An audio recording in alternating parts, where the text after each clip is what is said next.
Jayo Sita Ram Lakshman Hanuman. Jayo Sita Ram Lakshman Hanuman.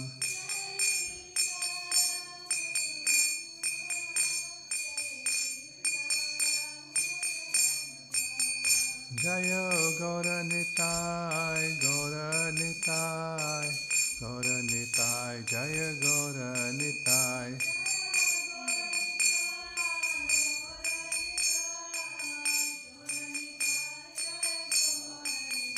Jaya Jaya Prabhupada, Prabhupada, Prabhupada, Jaya Jaya Prabhupada.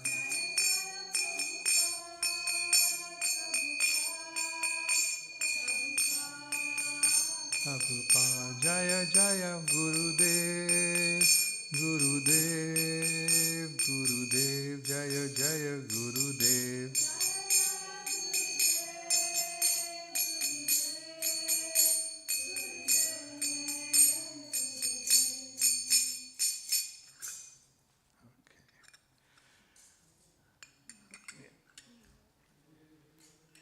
Thank you everyone for coming today to Bhaktivedanta Mana on this cold winter's evening.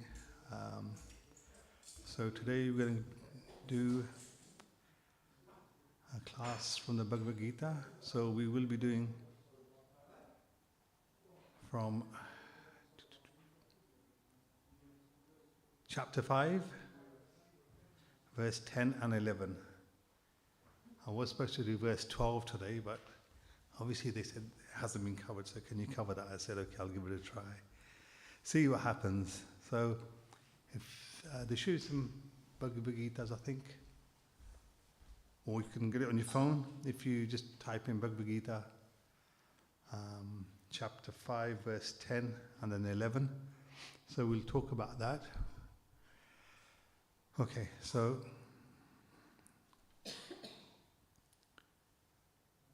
Bhagavad Gita, chapter 5, verse 10. It goes as follows. So if people have got access to it, they can read it. Brahmane adhe karmani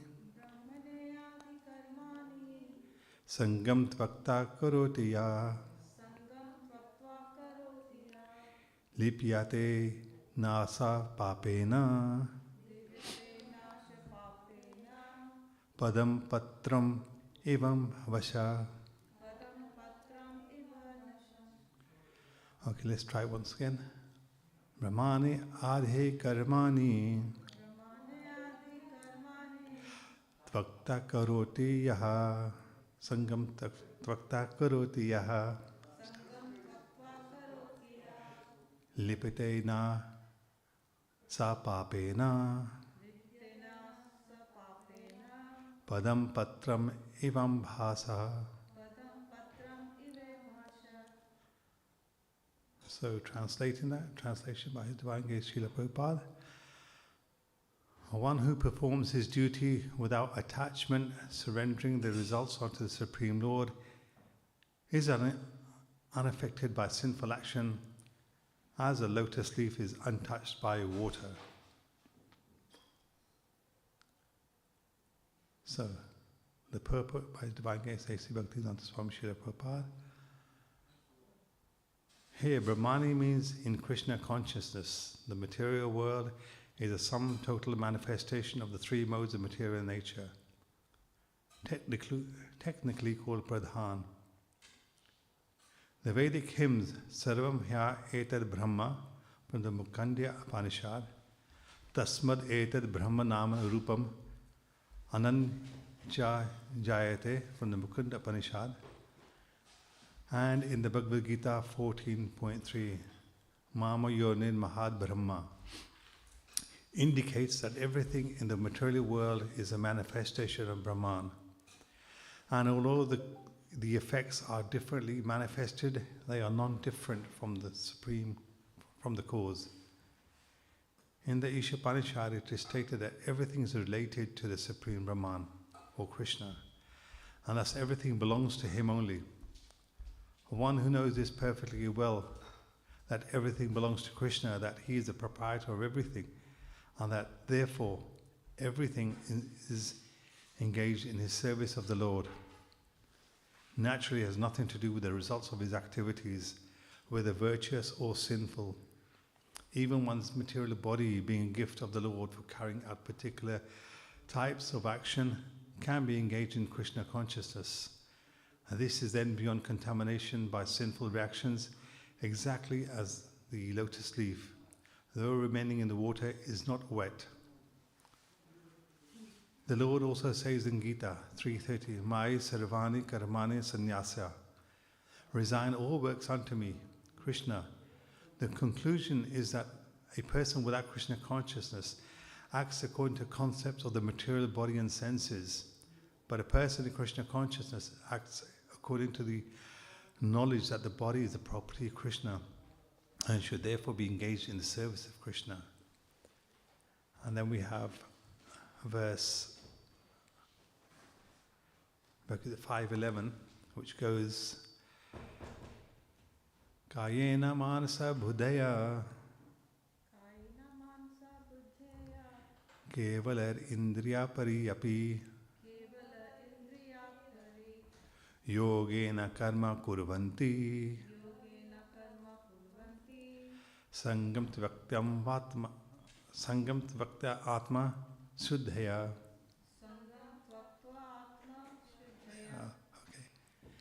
Kayena manasa buddhaya kevaler indriya yar api yogena karma kurvanti sangam tvakta atma suddhaya.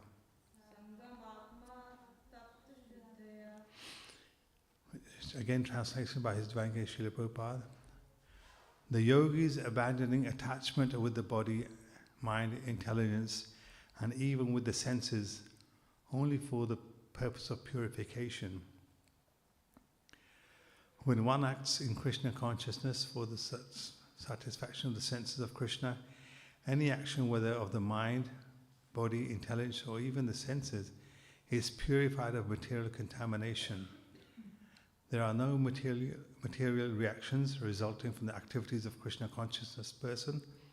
Therefore, purified activities, which are generally called sad-achara, can be easily performed by acting in Krishna consciousness. Srila Rupa Goswami in his Bhakti Rasma Sindhu describes this as follows. Ihya yasya hare dasya karmana manasa gira nikhil asva api avisthayu jivan mukta sai ukchita. A person acting in Krishna consciousness, or in other words, in the service of Krishna with his mind, body, intelligence, and words, is a liberated person, even within the material world. Although he may be engaged in so many material activities, he has no false ego, for he does not believe that he is this material body, or that he possesses the body. He knows that he is not this body, and that his body does not belong to him. He himself belongs to Krishna, and the body too belongs to Krishna. When he applies everything produced of the body, mind, intelligence, words, life, wealth, etc., whatever he may have within his possession to Krishna's service, he is at once dovetailed with Krishna. He is one with Krishna and is devoid of all false ego that leads one to believe that he is the body, etc. And this is the perfect stage of Krishna consciousness.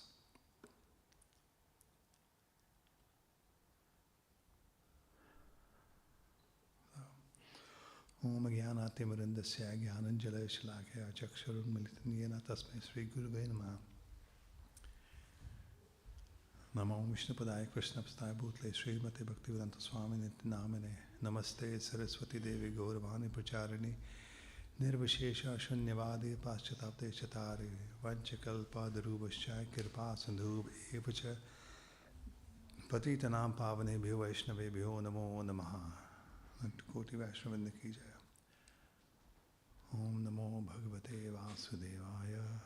Om Namo Bhagavate Vasudevaya.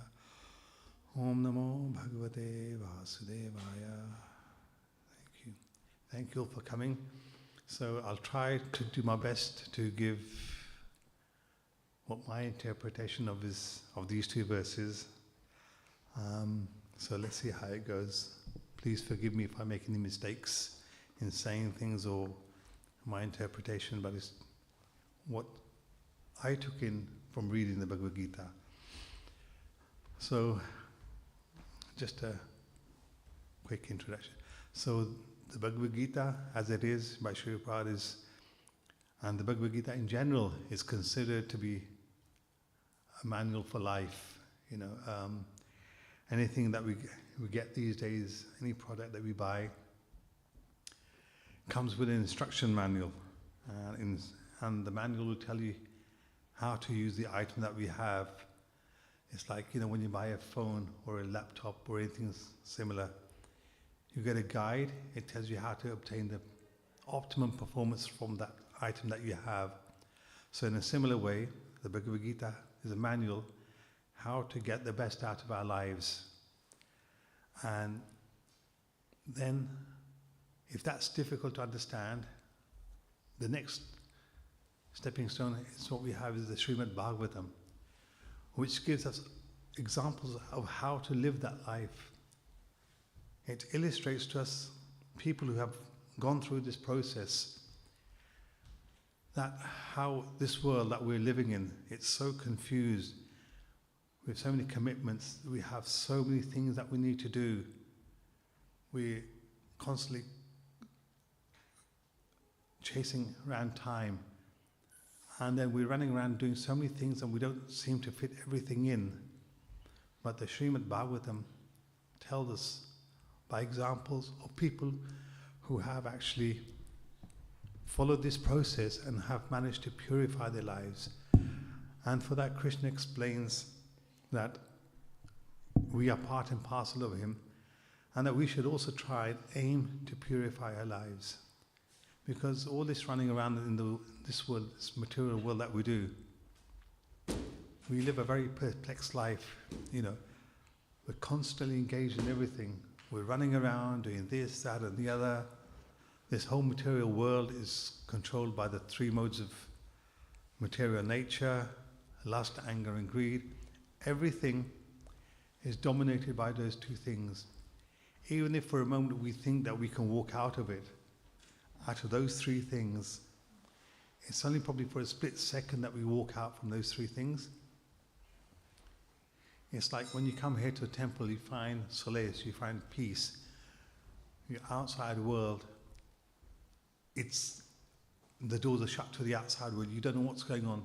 You come in here, you look at the deities, you focus on the Lord, you look at their beauty, and you find that peace of solace. But the moment you leave the gates, you go outside, you're hit with the material world. You see all those situations and happenings. But why is that? Because everything in this area here, sanctum, it's spiritual. Everything revolves around the Lord, around Lord Krishna. But the moment you step outside, it all revolves around me, myself, and I. Everything is about me, me, me. What is there for me? What is in it for me? If I want to do something, what do I gain out of it? If I'm going to lose something, what am I going to lose? How much am I going to lose? That's the difference between being here in the spiritual aspect, here in the temple, and being outside where we are.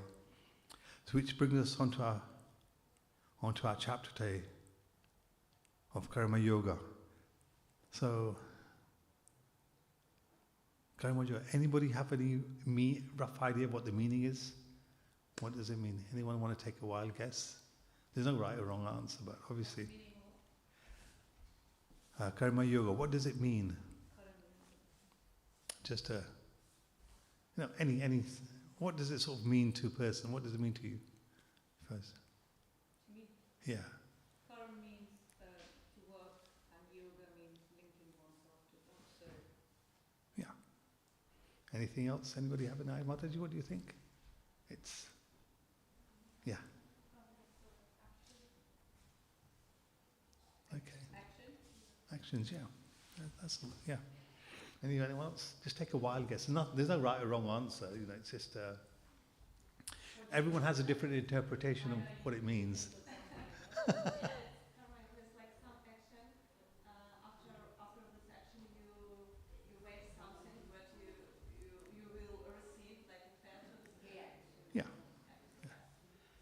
So, my understand, karma yoga is a path to reach spiritual liberation, because we have to go on this path, because we do our duties, like through the Bhagavad Gita tells you to do your duties, but don't be attached to the results of it. So, karma means to work, okay? So, to reach our spiritual liberation through work, whatever work we do, it's rightful action without being attached to fruits or being manipulated by the results of what the results might be. A dedication to one's duty and trying one's best while being neutral to rewards or outcomes such as success or failure. Because we often think that I only want to do this, if I get this. But quite often, if we aim for something, we don't achieve it, we become so disheartened. We think, well, I'm not good at this, or, I wanted that definitely and I never got it, or why has that person got that? The envy comes into it. But then sometimes you might think, on the other hand, a Krishna consciousness person will think, you know what, maybe it wasn't meant for me. Maybe Krishna's got some other plans for me. I might get something else, maybe something better. So, we have our own plans and Krishna has his plans. So, in this idea of karma yoga, we should become dependent on Krishna. As we know, Krishna, why do I say that, become dependent on? Because, just to hear, don't be too much attached to what we're doing. Become free.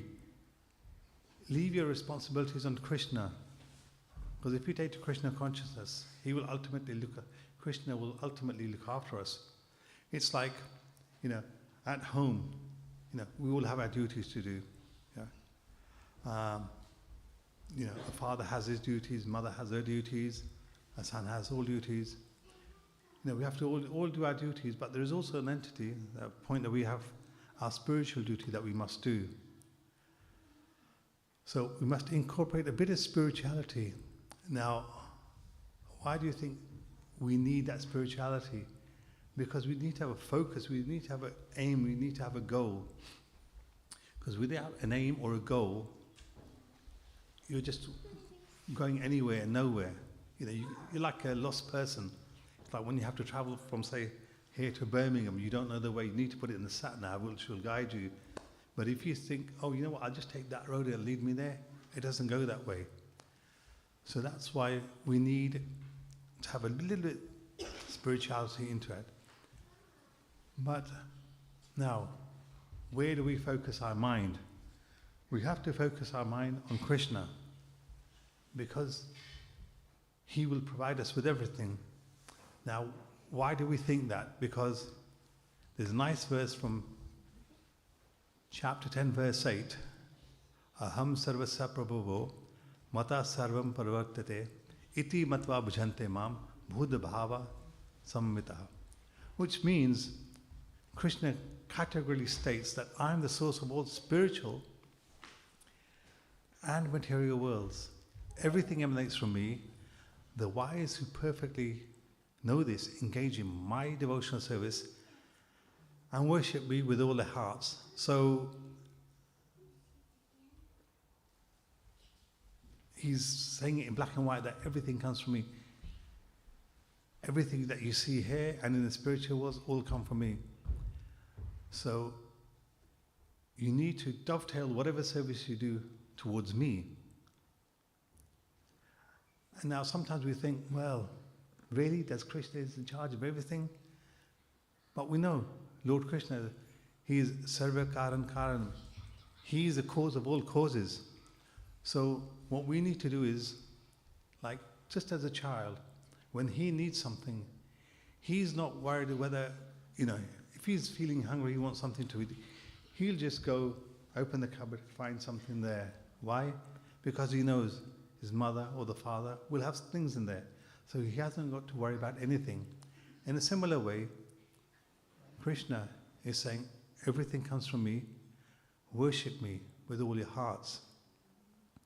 So what we should do is, everything that we do, everything that we have, we should use it in His service. Now, how do we use that in Krishna's service, one might ask? There's ways of service, and if you want to please someone, how do you do that service? If I had some friends come round or someone special, and I want to treat them nicely, so I want to treat them with love and respect. If I had some friends come round and say, what you made, I said, look, this needs a plate, have it, eat it, they wouldn't think twice. They say, you know what, I don't like his attitude, I don't love that. But if I had some people come round, I say, wash your hands, please take a seat, sit on the table, and I bring some nice preps and I serve it nicely to them, they'll be so pleased that he's going out of his way to make me feel appreciated and wanted, and he has a love and affection for me. So in a similar way, Lord Krishna wants us to serve him with love, because when we serve him with love, we don't get any reactions for whatever we're doing, because he's thinking, this person is trying so hard to please me. He's trying his level best. His mental capacity might only be this much, but he's going out of his way. How can I please the Lord? And so this is the essence of Krishna consciousness, is to serve the Lord with love. So any person of any caste, creed, color, whatever actions or anything he does, he needs to do it with love. But why does he do it with love? Just like a child will serve the father with love for anything and is fully surrendered to him. So in a similar way, we should also be surrendered to Krishna and give our everything to him. We know that everything around us is provided by Krishna. He provides us with everything. Why not serve him with it? The problem we have in this material world is we have attachments. We have attachments to everything. Again, it goes back to the three modes of material nature, of lust, anger, and greed. Again, they come into it. Like, if you have a brand new phone, you buy the phone today, you're very excited. Oh my God, I've got a new phone. That's it, I've got what I wanted. And then, after 2 days, you lose your phone, it gets lost. You're so bewildered, you're so lost without it, you think, oh my God, I've lost this. And you've become so overwhelmed with losing something. But at the same time, do you really have attachment? Because today you got this phone, and 6 months later you get another phone that comes out. Then 6 months later another one. So really, this has gone obsolete, it's gone old. So that attachment is causing us that suffering. And the thing is, you see these yogis, what it's trying to teach us here is just like the yogis, try not to have the attachment to anything. So you've got all right, I know it's hard to say, but you have a phone or something, you have an attachment to it, and it gets damaged. You think, okay, it's got damaged, can I still use it? Can I make use of it? Yes, I can get it repaired. So it's not too much. You're trying to have to make mental adjustments so you're not suffering. Because what's happening, when you're suffering, you're falling down. Your mind is going down and down. And next thing you're saying, oh, I've lost that. I've lost money on that. I need to do something else. And sometimes to make ends meet, we do so many other things. If you don't have money, you see people out in the material world, they go out and rob people, do all sorts of things just to make ends meet because of attachment to certain things. But what happens, what we fail to realize is, when we're serving Krishna with love and devotion, we're having a an intimate relationship with him. We are having a one-to-one relationship. We're trying to develop our bond with him. But when we're not doing that, when we just think it's for me, myself, and I'm not worried about anyone else. It should only be for me. But don't forget, like we say, Krishna's everywhere. He's all pervading. He's watching everything that we're doing. You know, Yamraj is also looking. Like, you know, you get these phones, maybe, I don't know, 256 memory, or I don't know what, 1 terabyte.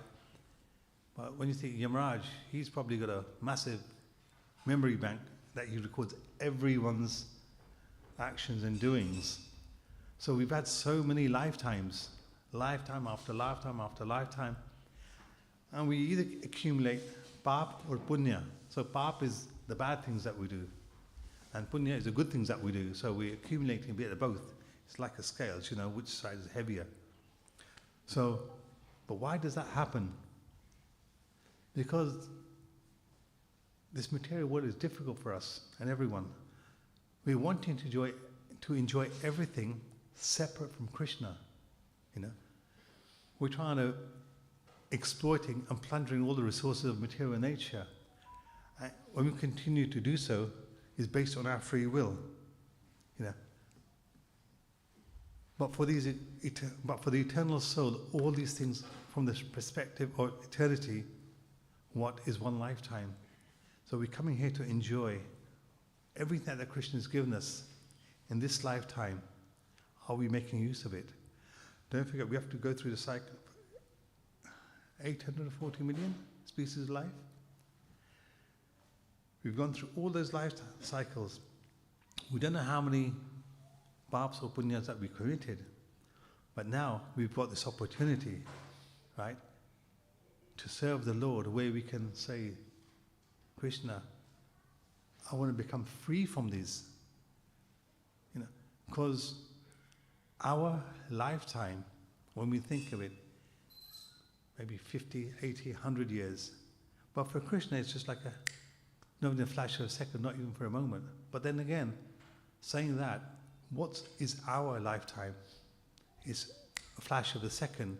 Today you could be here, today I might not be here tomorrow, next half an hour. So we don't know. Even our life is like a flash of a second. But with this human form of life, Shri Shri Radha Gokulan Bhagwan Ji ki, Sita Ram Hanuman ki jai, Shri Shri Gaur Nitai ki jai. So with this human form of life, we have been given this opportunity to revive our original God consciousness, our linking to Him. See, as devotees, we understand the ideas of sin. We've probably, I mean, a lot of people, some people might not think, but a lot of people do. We do believe in the idea of reincarnation, yes? So reincarnation is there. So once you establish that reincarnation is there, we have life and life and life. It does revolve. So just think that over so many lifetimes, we're committing sins. We have, we might have committed sins, no doubt. We might have done some punya as well. Obviously, we don't know what the balance is.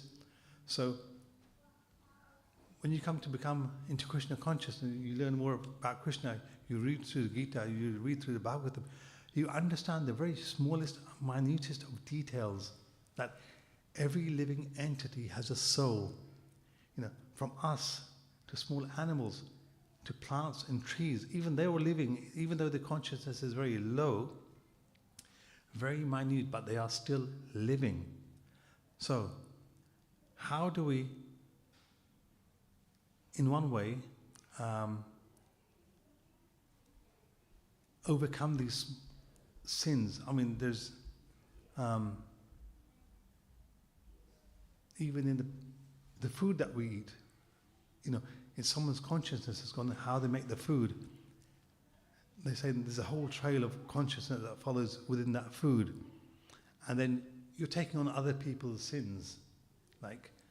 But the way in Krishna consciousness that we have been taught is such a nice way as described, that when you go shopping to buy things, You buy it not with the thought that you want to have it, it's what do I like? No, what would Krishna like? I want to buy something for Krishna.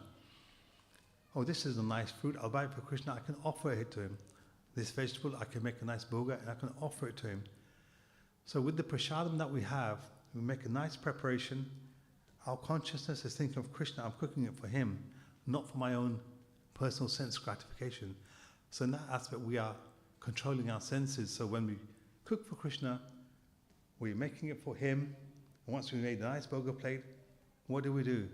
We go and offer it to him with our love and devotion. And when we offer it to Lord Krishna, he takes away all those sins that have incurred along the way in the preparation of this. Now, how do it say that? Because in the Bhagavad Gita, when you read it, it says, the devotees of the Lord are released from all kinds of sin because they eat food which is offered. Others who prepare food for personal sense enjoyment verily eat only sin. So that's another aspect. Even when we're eating food, we're still incurring sins, that pap that follows us. So we've got to understand that no matter how pure we are, how much you think was 101% good, we still got those defects within us. So, and the thing is, especially in this age of Kali Yuga, it's so difficult to be pure. I remember my Guru Maharaj, His Holiness Bhakti Chor Maharaj, he said, even the air that we breathe is not pure because there are so many millions of microorganisms that we intake every single day. So he goes, what to talk of eating food? Even our breathing is impure. So he goes, that's why we need to follow this path of Krishna consciousness. Krishna has given us such a lovely way that we can transform our lives, that we can make ourselves become a lot better. So as devotees, we feel the fact that we have taken shelter of Krishna. We don't let things affect us because we think Krishna is taking care of us. He's taking care of me. Whether it's good or bad, I'm in his control. Like Srila Prabhupada said, Lord Krishna, I'm just a puppet in your hand. Do with me as you please. You can either kill me or you can keep me. So in a similar way, we also depend on Krishna. Do what you like. But you know what? It's hard for us to commit ourselves to Krishna. It's so hard for us to say, I give up everything.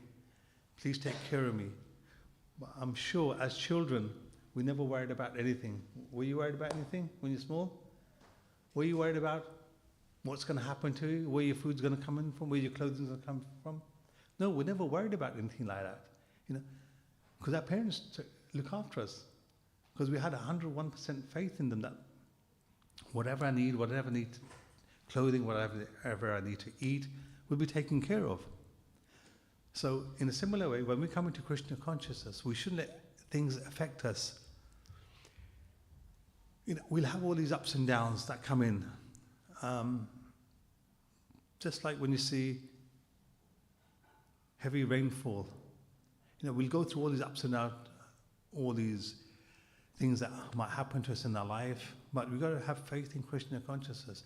Why? It's because when you see heavy rainfall on a leaf, it becomes absolutely drenched, right? But as soon as the wind comes or the sun comes out, the wind blows it off and the sun just dries it. The leaf itself is not affected. Have you ever seen these leaves affected by anything? No, when it's raining, pouring, in fact, they become much greener. It's much more lively. So this is why Krishna says, he comes back and says, take my shelter. And that's why we say, why should I take shelter of something which is insignificant? Why don't we, or I, take shelter of the Supreme Personality of Godhead? And now again, Krishna on the battlefield, he spoke the whole Bhagavad Gita. See, the thing is, Krishna gives us a choice. He says, you know what, you got choice, A or B. You can either surrender to me, or you could do as you wish. Two choices. If you do as you wish, you've got to go through the cycle of birth and death, birth and death, birth and death. Or if you take my shelter, you can become free from it. Verse 1866, Krishna says, Sarva dharma prityajaya mam ekam sharanam vraja aham tam sarva papebhyo mokshasyami masuchaha. Krishna very clearly underlines the fact that abandon all varieties of religion and just surrender unto me. I shall deliver you from all sinful reactions. Do not fear. So he's saying that just take my shelter and I'll deliver you from this. You will be free from all this misery of birth, old age, disease and death. But the thing is, we need to have that faith. Can we develop that faith? As children, we have faith in our parents. But as we grow older, we're taught so many things that you have to be independent. You can do everything on your own. Everything revolves around you. You can earn money, you can get what you want, which is fair enough to an extent, is correct. But at the end of the day, it's how you use those items and who do you use them for. You know, it comes to a point where we have to go through this four-phase life. You know, youth, old age, disease, old age, and death. Oh, birth, old age. Old age and disease. Right, okay. There comes to a point where you can enjoy everything, and then you come to a point where you can't enjoy any of these things. Because why? Because when you're young, when you're very young, you can't enjoy. You enjoy certain things. You can enjoy certain foods, no problem.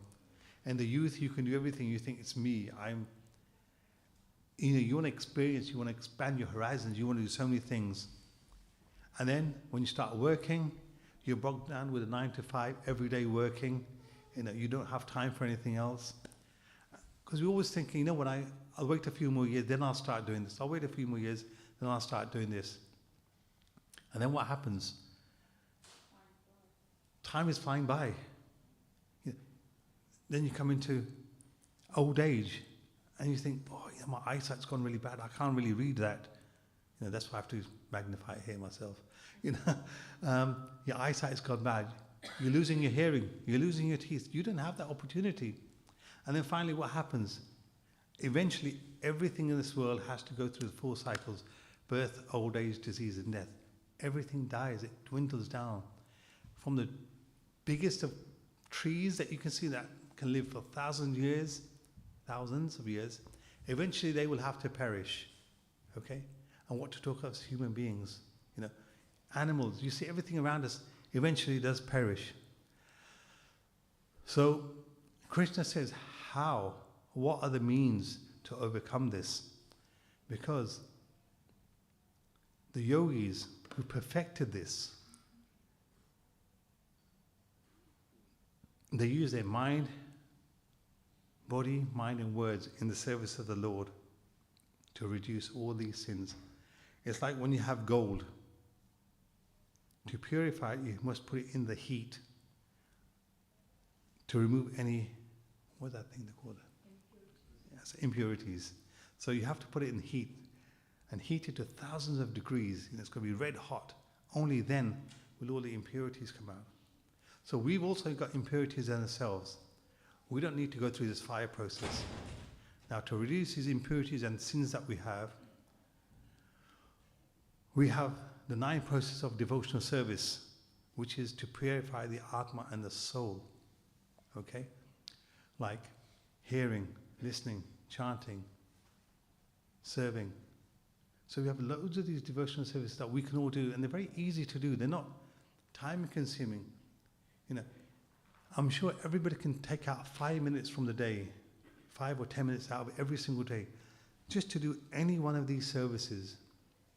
Everybody's taken out time today to come and listen. That's some time out. This is going to fall into your bank account with Krishna, that yes, they've all come on this cold, wet Friday evening to listen about Krishna and Bhagavad Gita. So we have this. And how do we use all our senses in the service of Krishna? How? We have 9 openings on the body, 7 on the upper part, like 2 eyes, ears, nose, mouth, tongue. and then 2 in the lower part. And these are all to purify ourselves. Now, we'll say, how can we purify ourselves? Why? The tongue. What does the tongue do normally? We talk gossip with it, idle talk, bad talk. We talk about people. Oh, he hasn't done this and he has done that. He should have done it this way and he's done it that way.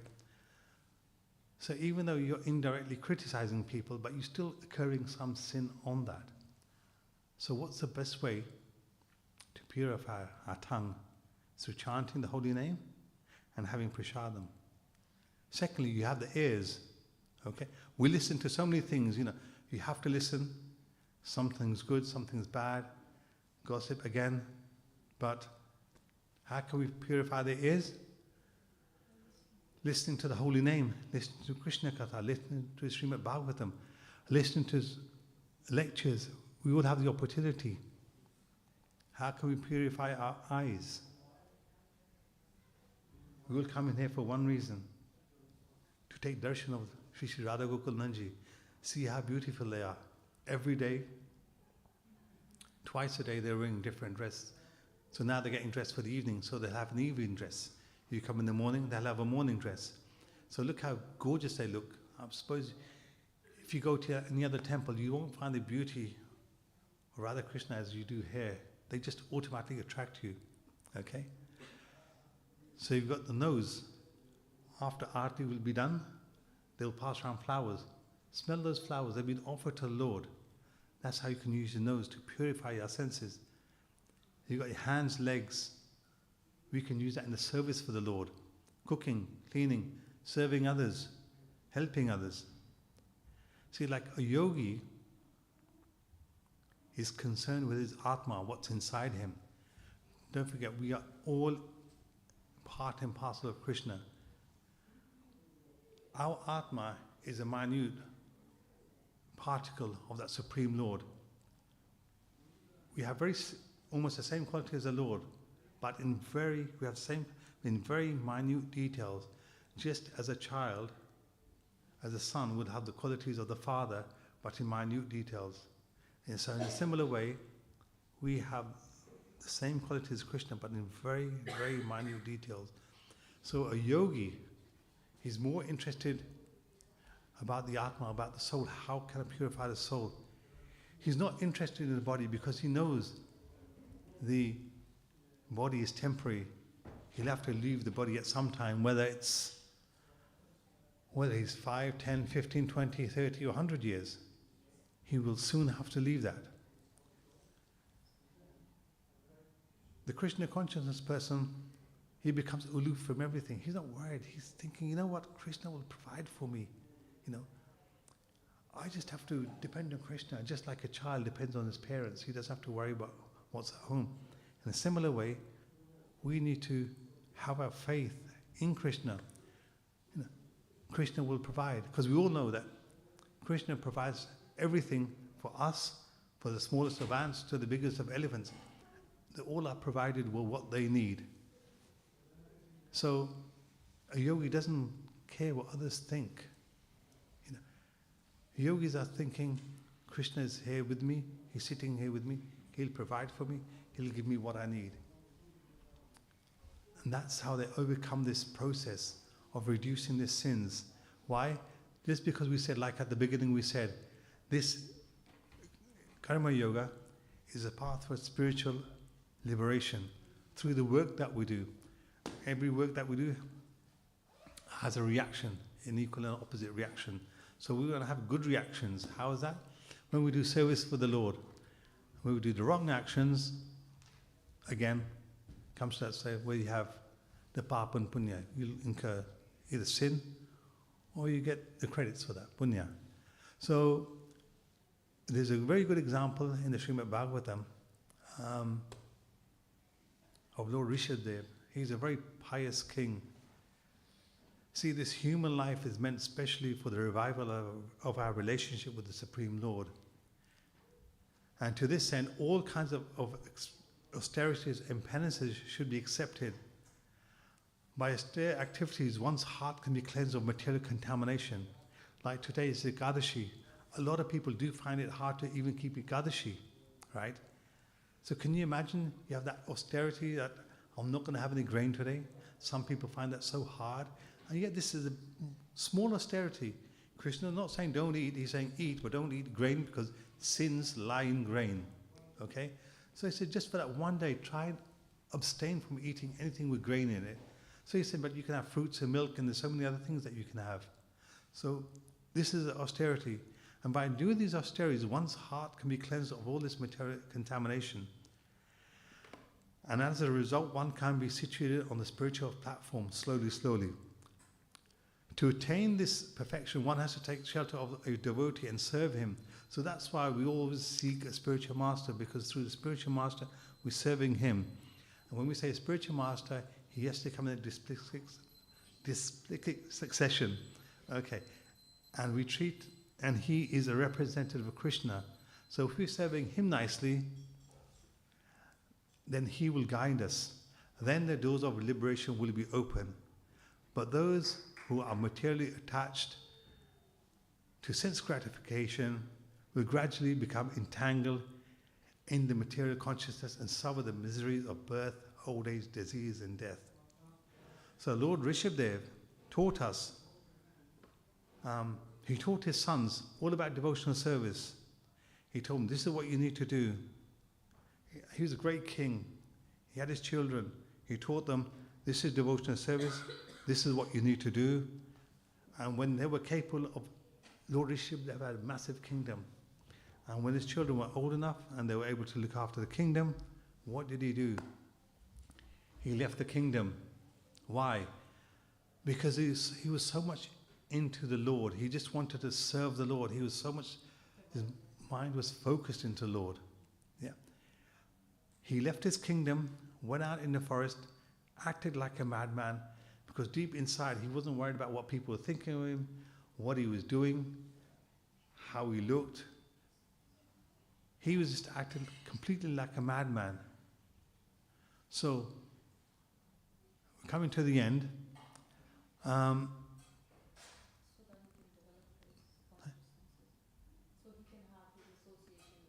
yeah, so he'd done all these things just so that he can have association with the Lord and not be affected by anyone or any other person. It was just him and Krishna, and that's all it was.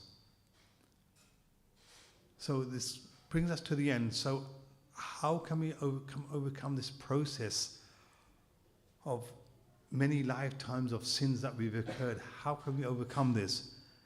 There's a nice, when you listen to Sri Shikshastram, the 8 verses of Sri Chaitanya Mahaprabhu, he's very nicely given us the first verse. Minda, would you like to recite it?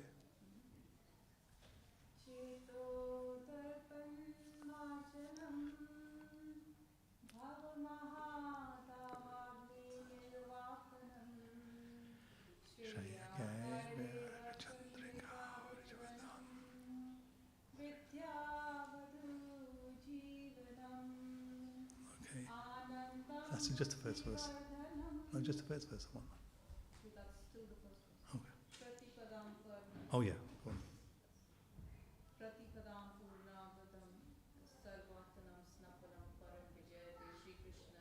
Thank you. Okay, that's it. Yeah. And the glory of Shri Okay. So translation is glories to Sri Krishna Sankirtanam, which cleanses the heart of all the dust accumulated for years and extinguishes the fire of conditional life of repeated birth and death.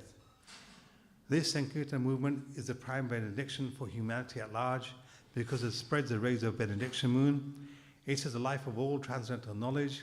It increases the ocean of transcendental bliss, and it enables us to fully taste the nectar for which we are always anxious. And the easiest way to do that in this Kali Yuga that we have here is if everybody wants to put their hands in the air. Everyone just put your hands in the air, yeah? And chant with me. Hare Krishna. Hare Krishna. Krishna Krishna. Hare Hare. Hare Rama. Hare Rama. Rama Rama. Hare Hare. Thank you, everyone. Jai Srila Prabhupada Guru Maharaj ki. Grace Rajesh Krishna Prabhu ki. Shri Prabhupada ki jai. So, Aarti will literally 2 minutes. Please take a darshan and then we'll serve Mahaprasad.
Shri Radha Gokul Nand ki, Shri Sita Ram Lakshman Hanuman ki, Shri Gauranitai ki.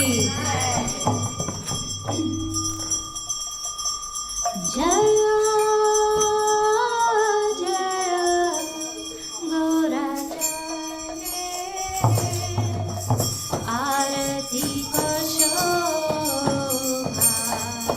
Jaya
चन्द्रचीने Vadan उज्ज्वाला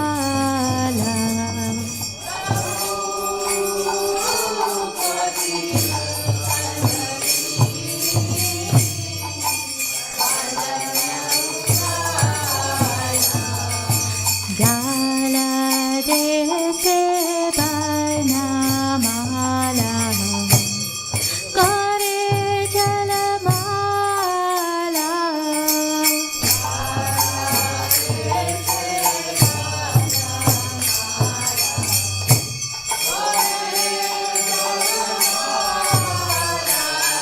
Shiva Shubh Narayan तेमे गरगार